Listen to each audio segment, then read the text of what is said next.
houses for sale to my husband. Speaking of pictures, we have to take a selfie. We must be video. But my husband is originally from New Zealand, and we lived in France, and then we moved to Scotland, of course, which is where I now live. And the idea of getting him to move somewhere even further north, I don't think, but oh my goodness. Come on, Jenny. Yes. Do this otherwise we'll just forget it. Nu får ni vara med här då. Yay! Perfect. Yay! Thank you. Okay, now we can start talking. So I got a really...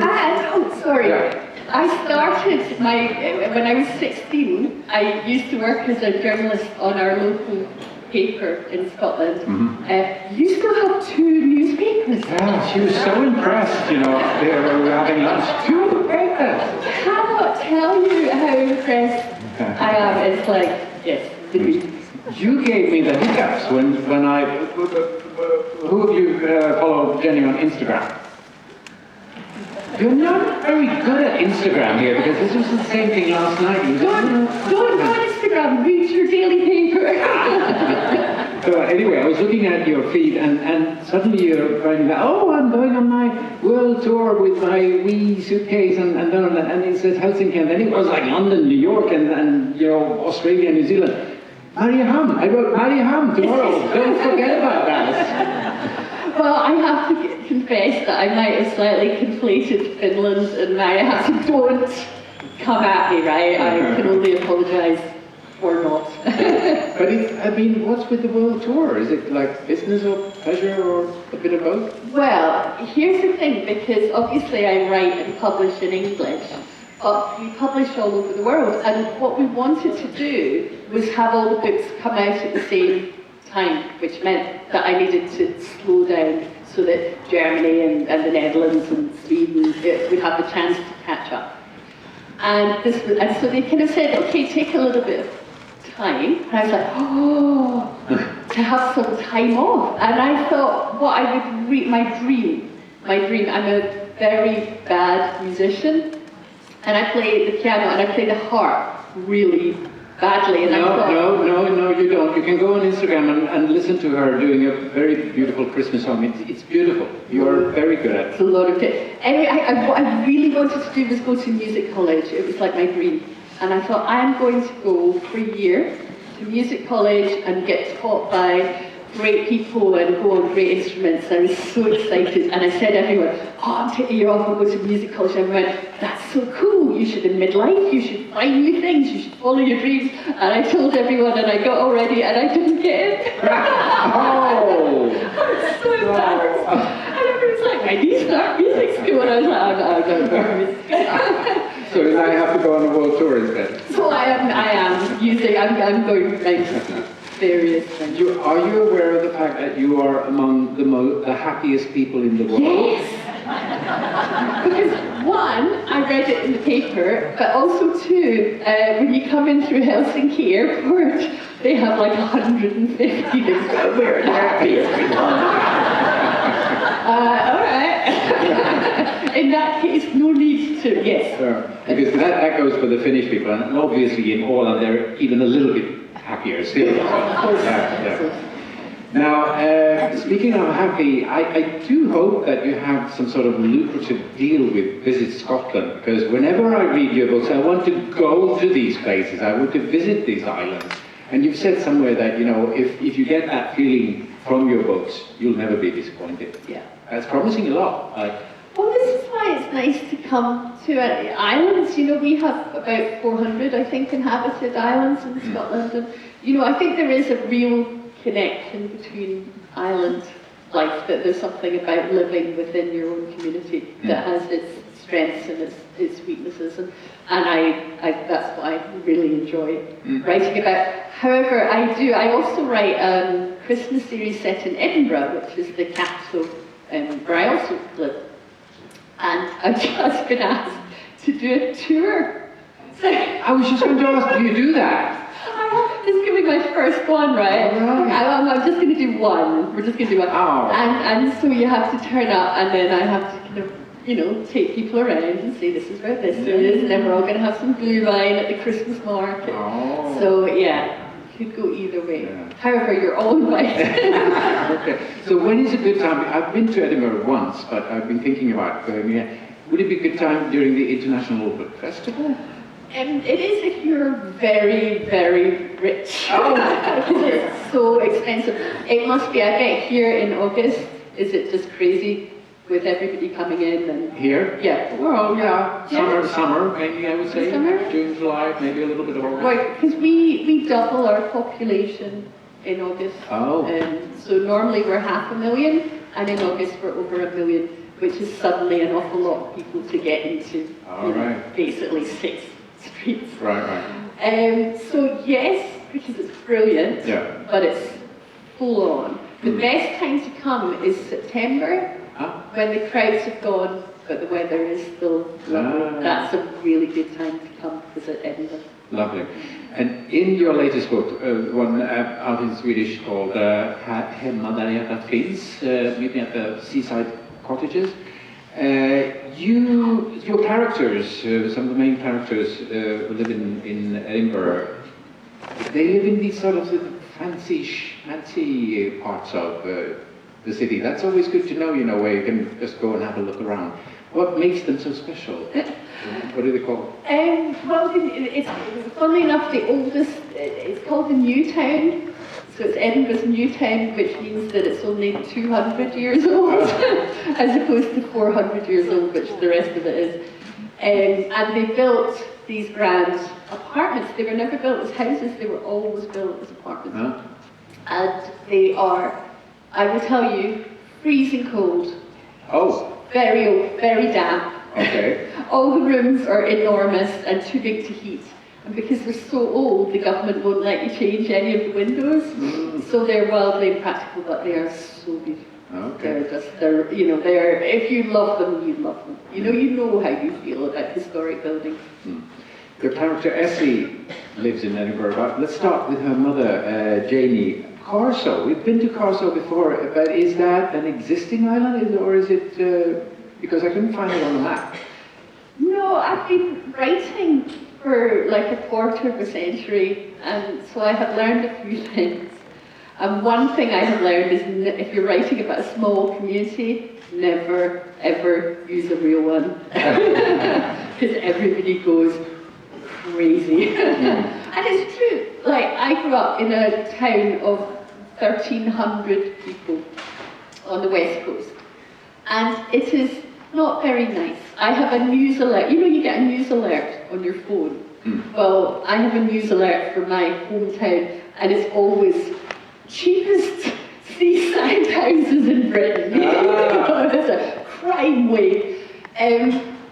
So I would like to say that about Prestwick, that it's a bit of a dump. But nobody else is, because then it's my home, and especially now with things like Facebook, people get really, really annoyed. So, or also, if you're writing about a real place and you get it wrong, that's really annoying. Yeah. She turned left towards the bank. No, she didn't. That's not, so I always make it up. Yeah. So it's kind of, if you've ever been to Thurso, you haven't been to Thurso. There's literally no reason. I can't even imagine. Unless your name is Pekka Thurso. There's no way you've ever been to Thurso. But it's based on little towns in Scotland. But it's not, I never, ever write about a real town because I can deal without the stress. Yeah. So Janie, she's newly divorced, and she lives in one of these cottages by, seaside cottages up in the very north of Scotland. And then her daughter Essie gets sacked. She loses her job, and she has a pretty dubious boyfriend. It's like, is he in this relationship or not? And she can't really tell. I mean, he's sort of, I don't know, he's in a different league. I mean, for instance, from her, I mean, she lives with an old lady, rents a room or something like that. Why can't she live with her boyfriend? Because, what's his problem? That was quite new. Well, the two things really for this book. Firstly, I kind of wanted to write about older women. because, you know, I've been writing about young women for quite a long time, and I find the older I get, okay, there's lots of annoying things, but it's incredibly interesting. And I think it was a bit of me that thought that once I got to 50, things would kind of calm down. 50-year-old woman, please acknowledge with me that that is not, in fact, the case. In fact, things quite often go bananas. And suddenly, the children start leaving home, and then everybody starts getting divorced. Oh my God! And you know, and then your parents start getting really old, and so you know, I found that this stage of life, when my children were young, I thought, oh, when the children are all grown up, then that's going to be super cool. No, you just worry about them in a different way. Bigger children, bigger problems. Bigger children, bigger problems. And so I thought, well, this is interesting, you know, and I wanted to write about that, who is Jane, who's the older character. Yeah.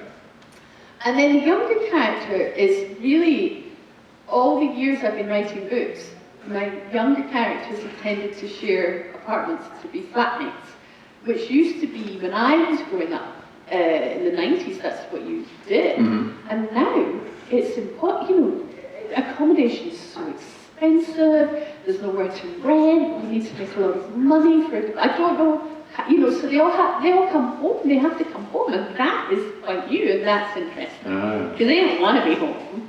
And Janie is just, she's got through a divorce, and they had to sell the family home, and she's fine. Now in Scotland we have these little fishermen's cottages, and they're so tiny, they're basically, we call them a 2 up, 2 down.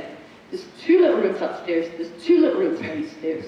They were never built with inside bathrooms, inside toilets, so the toilet's probably stuck on the back. Right. They're 2 up, 2 downs, and they look very romantic, but they are really, really, really like 40 square meters. So she's finally got a little place of her own, and sure enough, the kids like come back like boomerangs, you know. So but she's not all that unhappy when Nessie calls, you know, oh, you think I might be coming home.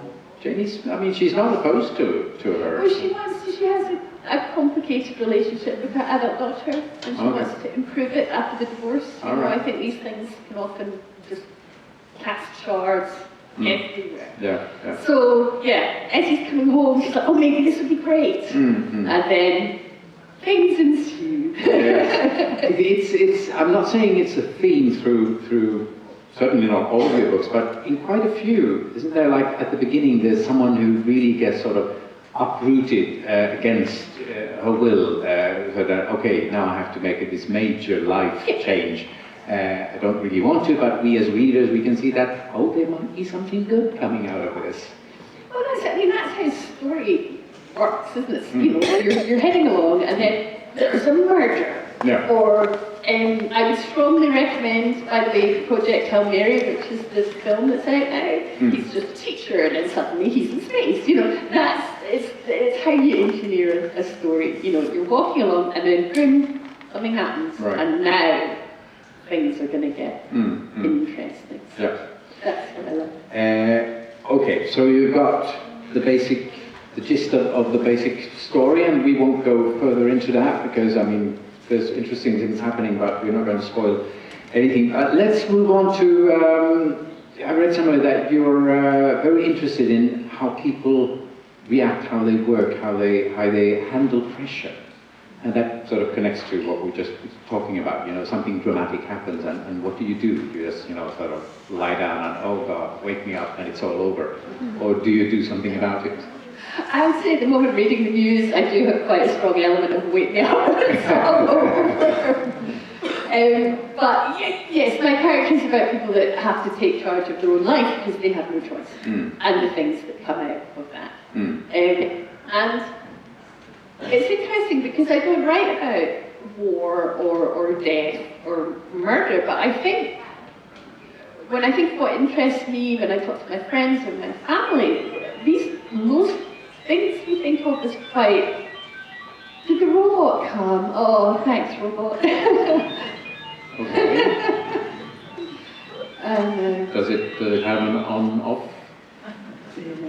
That's all right. I've never been heckled by a robot before, that's quite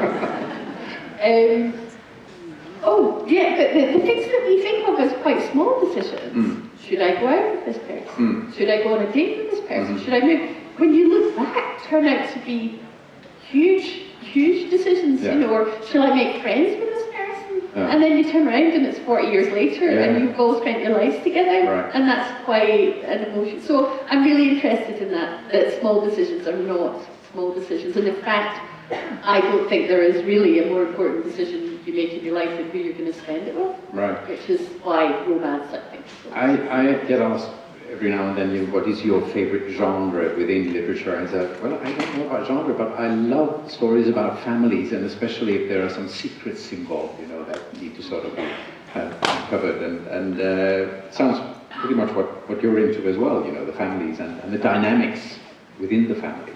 I think I always wouldn't. If people ask me how do you get ideas for writing, if people working on their own writing, literally every single person in here, if I said to you, tell me about your crazy family, would be here for hours. Everybody's family has got something completely insane. My husband's grandfather faked his own death in a train crash. Oh! But that's good, but everyone's got an uncle and, you know, a relative they died and then they turned up for the funeral and there was a completely whole different family there. You know, this is what families are, and it's endlessly fascinating. Speaking of your family, how many kids do you still have at home? Well, I've got one and she just went down to, she was in London right now doing her first job. I say job, she's a runner on a film, so she's getting paid like 2 peanuts a day. It was her first day today. So very, and I'm not, there's something called Snapchat where you can follow your kids around a map, and I've only looked at it 140 times. The boys are fine, but yes. You don't have a tracker on, or well, you can opt in and out. And then I've got, but also this is terrible. I've got one, and you can tell I'm very proud. But I've got one at medical school, and I'm always checking on him because he's just at the library. Michael Francis Hospital Library. I'm like, that's fine, good boy. Off we go. But you and your husband, a marine engineer. Yeah. Are you at that stage in your life and you're going like, where have they gone? What are we going to do now? Well, we stupidly kind of got 2 dogs. So we still have the who's at home issue. Because dogs are idiots. Why are they idiots? I don't even buy dog standards. You know, some dogs are quite... I was watching a dog, and it's one of the other day on a lead. And the dog walked, you know, they walk round the lamppost and get the lead caught. And the dog just went, ooh, the lead's caught, and reversed and came out. My dogs would strangle themselves. My dogs would literally stay there till they died, you know what I mean? They're just so dumb.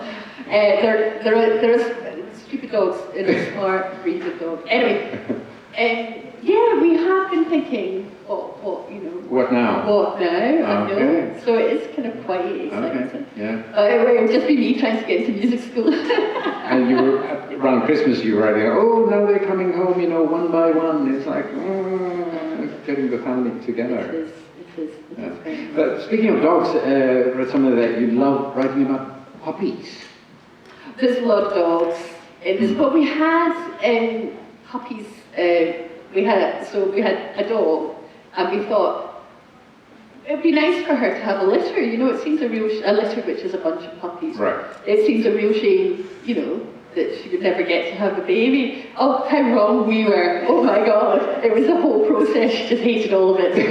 Oh my God. We took her to get raped, like that. She tried to bite the other dog. That's awful. And then, you know, she couldn't raise her stomach off the ground, and then it was really painful because she's a little dog, and oh God, anyway. So, so no puppies? Yeah, we had 6. Oh, all right. So it was kind of lovely, but and then she hated all the puppies. She didn't eat them, which is good, but she wouldn't go anywhere near them. And like we had the puppies in the greenhouse, and she found a chair, and if she went up on the chair, the little puppies couldn't get. Oh, that's mean. She hated them so much. And then of course the kids made us keep like stupidest dolls. And so use, there's lots of copies. Yeah. But back to the kids. 4 o'clock this morning when I woke up, I couldn't go back to sleep. I was like, okay, I'll do the rest of my research. I found this old article where the headline is that, hell, my children have grown up French! Exclamation mark. Oh, yeah. Do you remember that? Yeah. Because you used to live in France. And Yes. then what happened with the kids? Were they like going all sort of hoity-toities? It's true, the children were spent their young life in France and were very, like my eldest walks French. So yeah, that was, and actually France is wonderful for children's eating. Because Scotland, we have a really terrible diet, and France, of course, they have a wonderful diet. But I had to stop one of them one day. We were just walking down the path, and he picked up a snail, like an escargot.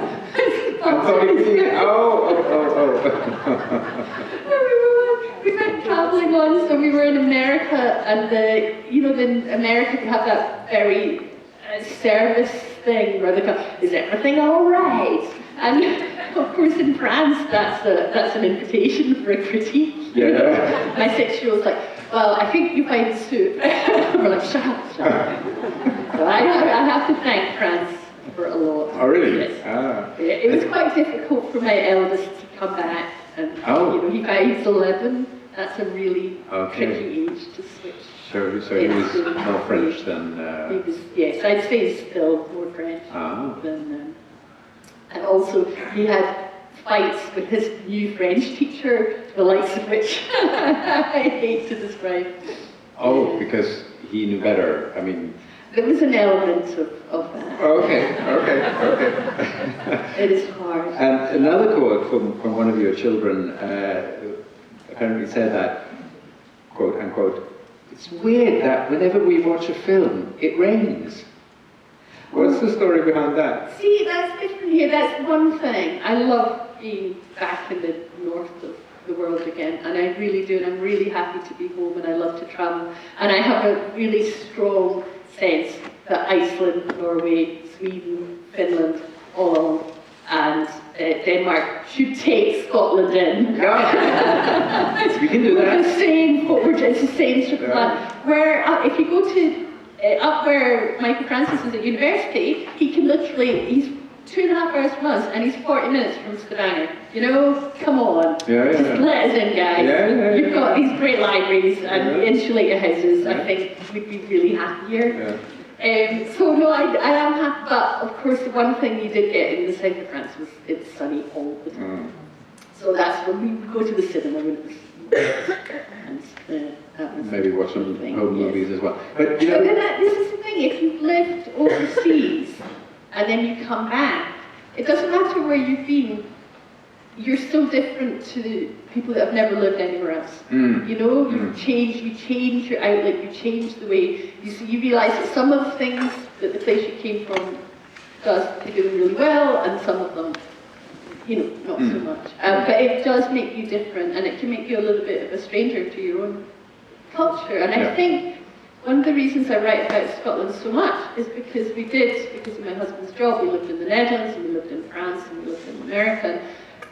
When I came home again to Scotland, I could see it. And everything I thought when I was a child was about growing up in a small, remote place that was really boring. Everybody knows your business, and everybody knows everybody. And then I came back and I was like, oh, everybody knows everybody. Where are my children? They're over there. You know, so it was really weird to kind of come back and find that Scotland, it had changed, but it hadn't changed that much, of course. But that's pretty classic. I mean, you need the distance, and then come back and see it with different eyes. Yes, yeah, I think that's right. And you also you talked about the importance of doing something which may sound basic, but I don't know how many parents really actually do it nowadays. You know, just curling up with your kids in a sofa or a bed and read to them.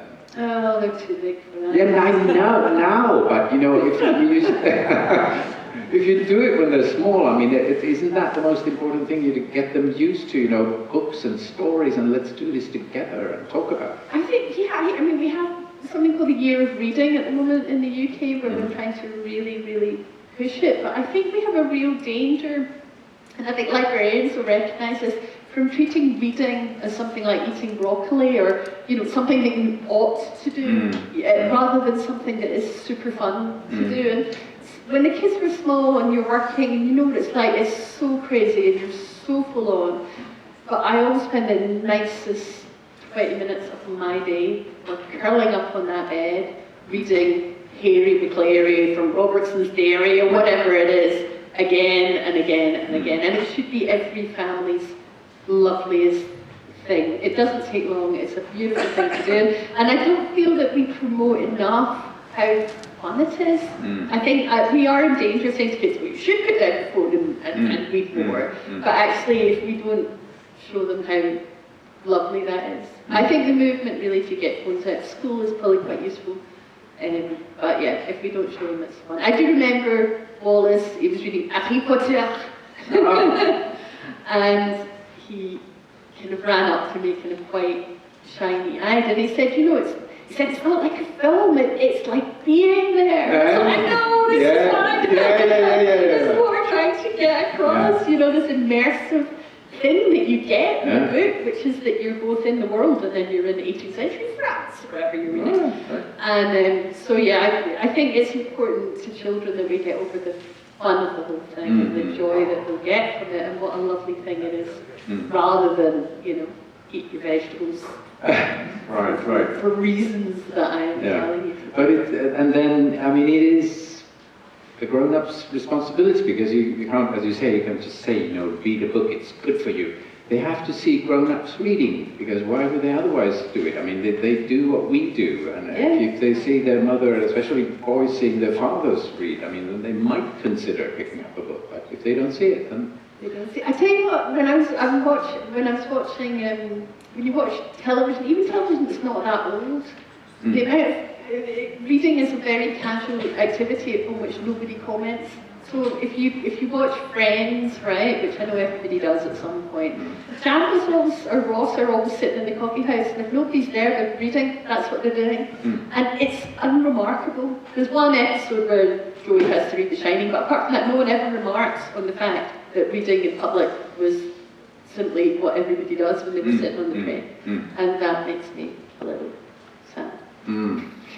Well, I'm as bad at my phone as everyone else. Have you realised that that's the new sort of, you know, pickup thing on buses and trains and trams and so on? Yes, reading. You know, just sort of, you know, looking, not holding it upside down, sort of, you know, it's like, oh, there's a reader. There's an Instagram account called Hot End Reading. I really shouldn't follow it. It's very, like, non-correct, but because they take sneaky photos of guys reading on, like, subways and stuff. But anything that works. Yeah, right. You apparently love reading when you're taking a bath. Yeah. Yeah, to me that sounds a little bit like the water eventually gets cold. Yeah, and the book you top up your toes. Okay. And also, I tend to read a Kindle because I get through a lot of stuff and I'm always on the move. And when you're in the bath, I can turn the pages with my nose.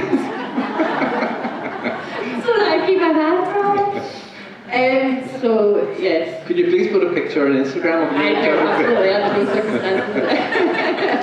I've never seen the benefits of having a big, itchy, pointy nose before, but it is quite useful in that. Yeah. No, and then another thing that I discovered, you know, since, I mean, your books are so popular in Scandinavia, and I totally get it, you know, why can't Scotland be part of Scandinavia? I'm all for it. But you had, on New Year's Day, we have quite a lot of people here have that tradition as well, going for a swim. Oh yeah, you've got to get in the sea on New Year's Day, start the year. Right, the weird thing is for the last 7 years we've done it, and it's always about 2 Celsius, I guess, inside the water and outside. And for about 6 of the last 7 years, it's been a day like today, like freezing, but beautiful. Which, you know, Scotland, not so much. And so every single photo we've got of us in our bikinis, it looks like we've gone to Barbados. Hi everyone.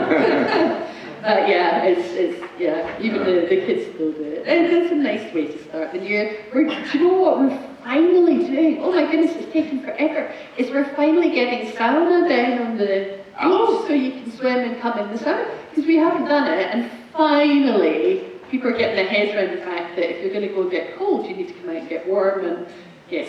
So only 75 years after everybody else, Aberdare Beach is finally getting a sauna. About time. Now, we were talking a little about the Edinburgh Book Fair. You posted something from the London Book Fair as well, with women in this business.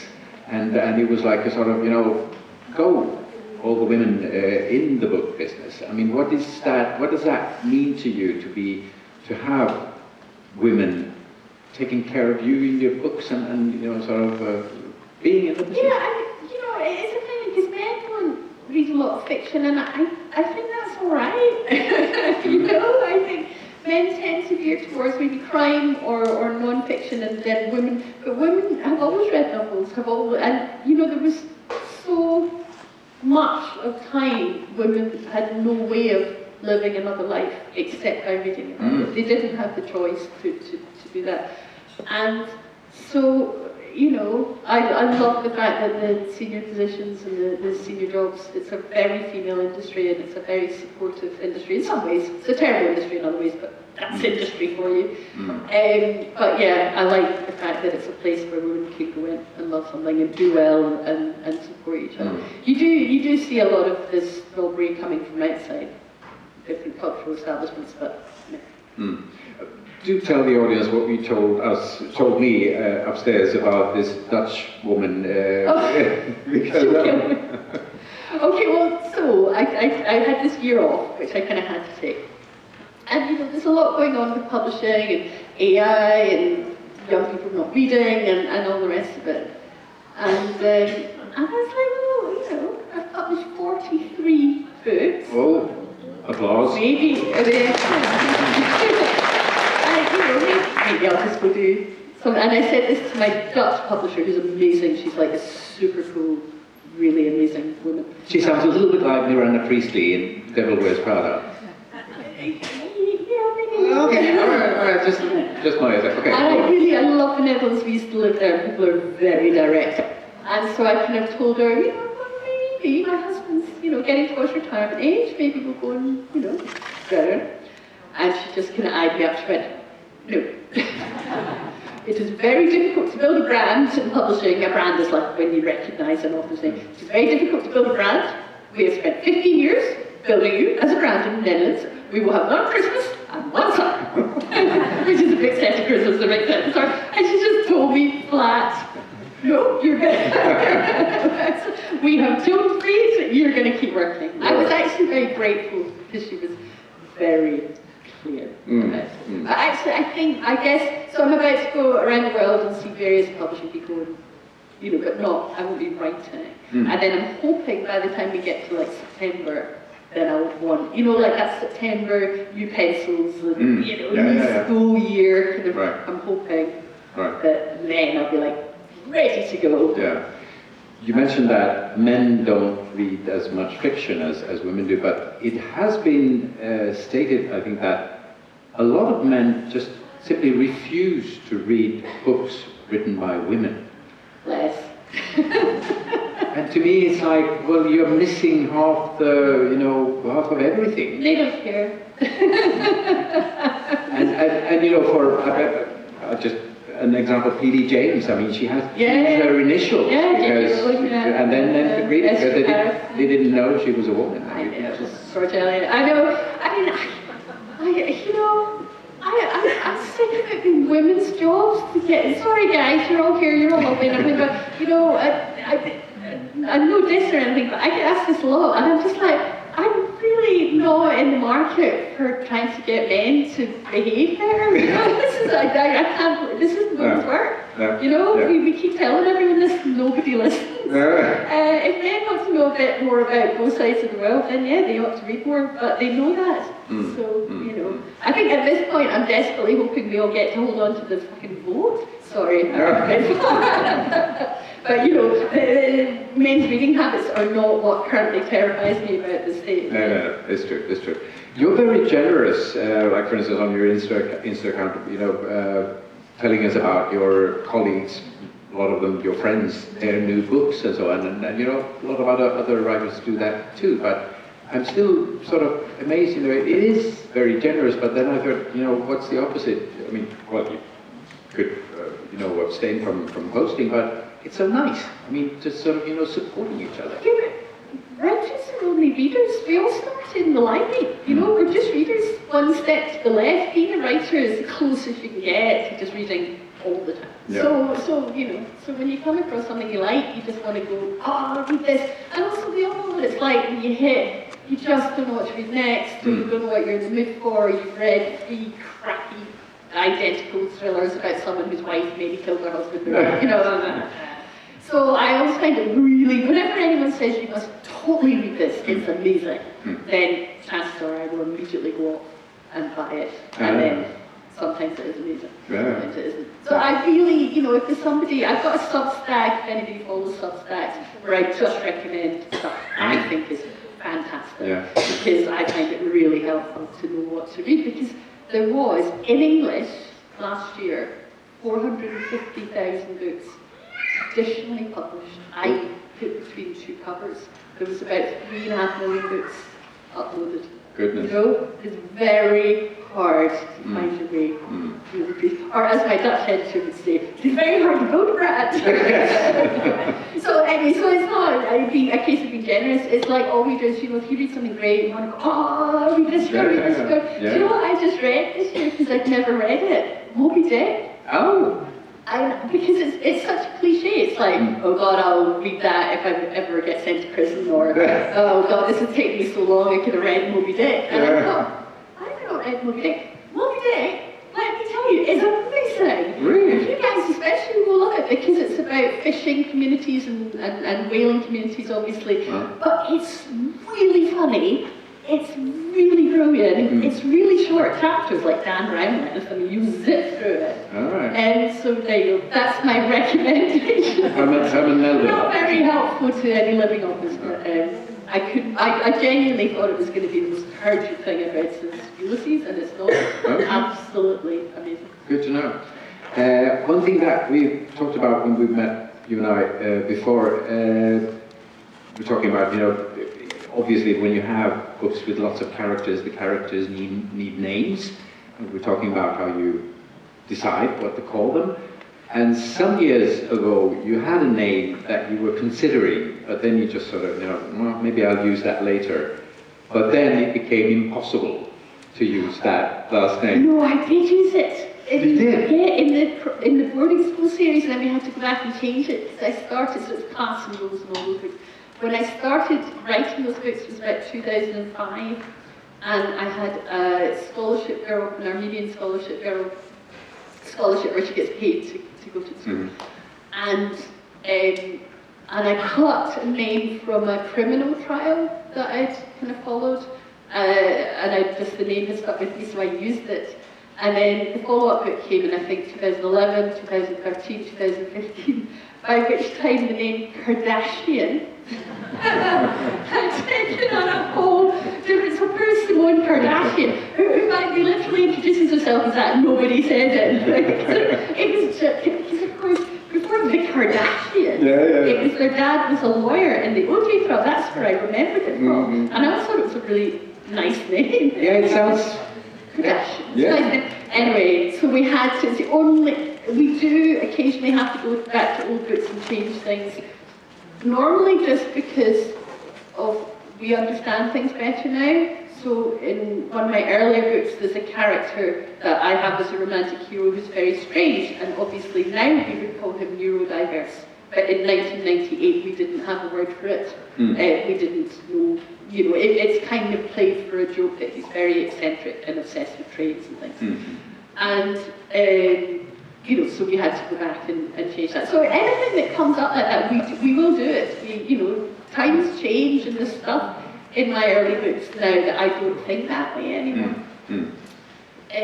But that's the only time we've actually had to go back and lift out every reference, and we had to actually change her name. You might be sued otherwise, I guess. Yes, the missing Kardashian. Yes, that's it. She's got she's got the face she was born with. It's really unexpected. So how do you go about? You know, do you collect names and write them down? Yeah. Anyone that comes up with a particularly interesting name, if I'm jotting it on the side, then you may well see it. Because it's really hard, because you know, you tell a lot about someone from their name. You can tell how old they are, you can tell, I guess, what class, you know, what social class they are. So when you're looking for a character to speak to people, then it can't be someone with too fancy a name, and it can't be someone with too evil a name, or do you know what I mean? The names are really hard, especially when you have a lot of characters. In one of your fairly recent books, you gave a character, and you write it in the book, you know, she really, really hates her name. She hates her name, yes. Oh, it's Gertie. Yeah. It's like Gertie, you know, the little girl in E.T. It's called Gertie. Oh, yeah. Okay. And I always thought it was lovely. Gertrude, I always thought it was a beautiful name, but I wouldn't give it to my own child. Although actually, funny enough, because of the way that you don't know how these things work, I had my daughter when we were living in France, and I gave her a French name, Delphine, which I think is a beautiful name. Delphine, it's like a flower, it's kind of soft. Delphine, oh, c'est joli, très joli. Anyway, to French people, that's like Karen. It's like the name of the supermarket checkout. Oh. And it's the name that nobody under 50 has. It's a really old, unfashionable, like I would say, they'd say, oh, Colgan, and I go, Delphine, and they go, okay, Delphine. You know, like that, because all their kids are called like Krista. And stuff like that. So I actually gave her a really clumsy name. The French think is really ugly. Is she comfortable with her name? No. Okay. She changed, the second we got to Scotland, she changed it to a Scottish name. Oh, really? I still call her a French name. Oh. Now, it's a well-known fact that you and your family live in a castle. Please give us the pros and cons of living in a castle. Spiders, spiders, spiders. Actually, I will tell you a funny thing, because it does look like, you can Google me, go and have a look, but it does look like a castle, but it was built in the 1950s, it was built after the war, using old stone by two men who lived there all their life, and made it to look like a castle, which it does. And it's really beautiful, but it is a contemporary construction, it's got cement stairs and things. Anyway, I got an email from a really good friend of mine, he's a writer, going, Jen, you understand this, which is what? And they thought a real castle. Oh. It's 500 years old. Oh, goodness. And I'm like, oh my God, it's got no heating, no boiler. I'm like, Sarah, you know that ours isn't real? She was like, I did not know that. so yeah, it is lovely. It's a job to get it warm. But and also it came with like a suit of armour. Like it came with a lot of castle-y things. Right. And it has been scaring the living daylights out of my own children and any other child. They run up the stairs and then they stop, and you know they're just about to go, wah! To the top. It's been a joy. All the children are very embarrassed by it and won't use it. Really? Well, it's been a joy talking to you. Oh, so nice. Are we doing audience questions? No, I'm a little bit scared about audience questions, so they can ask you later on. Okay, there's someone frantically waving, okay? But you have to talk really loud, unless we have a microphone over there. I just wondered when and why did you start writing? Okay, that's a good... And why did you start writing for a living? That's good. Yeah, I was always a bookworm, and I used to write as a child, and I always wrote, and I never stopped. And the fact that I could write for a living was as much of a surprise to me as it was to anyone else. And the when was, you know how at the moment there's a lot of romantasy books and they're all doing well, there's lots of romantasy writers about dragons and things. When I was 24, it was Bridget Jones's Diary was the huge thing, and it was books about young women in London that or in the cities were massive, so I wrote one of those, and my timing was very good in terms of what people were reading. So whereas now people are reading romantasy and fairy stories and things like that, and back then they were reading comedies. So I always wrote, and then my timing coincided with what publishers were looking for. So it's worth keeping an eye on what people are reading. It was meant to be, simply. Okay, several, but not just these, but several Jenny's books are to be bought over there, and you'll be signing them for those. Oh, of course. And, if you have a very interesting name. Yes, yes. Those with interesting names get to stand first in line. Thank you, and thank you for listening. Thank you so much. Thank you, Jenny och Pekka. Kiitos. Hör ni, jag gillar ju väldigt mycket tanken på att Skottland